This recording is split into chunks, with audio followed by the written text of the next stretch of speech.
Surviving lay off లైఫ్లో ఈరోజు day 7. Finally Sunday వచ్చేసింది. ఈరోజు కంప్లీట్గా మైండ్ రిలాక్స్ చేస్తూ మన ఫుడ్ బ్లాగింగ్ డ్యూటీలో బిజీ అయిపోదామని ఫిక్స్ అయిపోయాం. అందుకే ఫాస్ట్గా డేని ఒక మంచి కాఫీతో స్టార్ట్ చేశాం. బ్రేక్ఫాస్ట్ చేయడానికి ఇంట్రెస్ట్ లేదు, అందుకే డైరెక్ట్గా లంచ్ కోసం పిజ్జా హట్కి వెళ్ళిపోయాం. ఇంకా అలా ప్యారల్గా మన ఫుడ్ పేజ్ కోసం వీడియో కూడా రికార్డ్ చేసేసాం. ఎవరైనా ఫాలో అవ్వకపోతే ఫాలో చేయండి. నాకు చాలా ఇబ్బంది అయిపోతుంది. నెక్స్ట్ టైం ఎవరైనా రావాలనుకుంటే కామెంట్స్లో అక్కడ చెప్పండి, తీసుకెళ్తాను.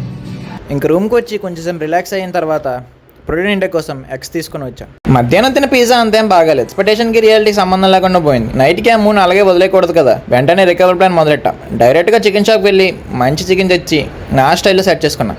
ఫైనల్లీ ఒక ఫుల్ మీల్తో డేని ఫుల్ మూడ్లో ఎండ్ చేశాం. సండేని ఎలా సాటిస్ఫైగా ఫినిష్ చేశా. మీ సండే మీల్ స్పెషల్ అంటూ కామెంట్స్లో చెప్పండి. See you tomorrow with a new week. Bye bye.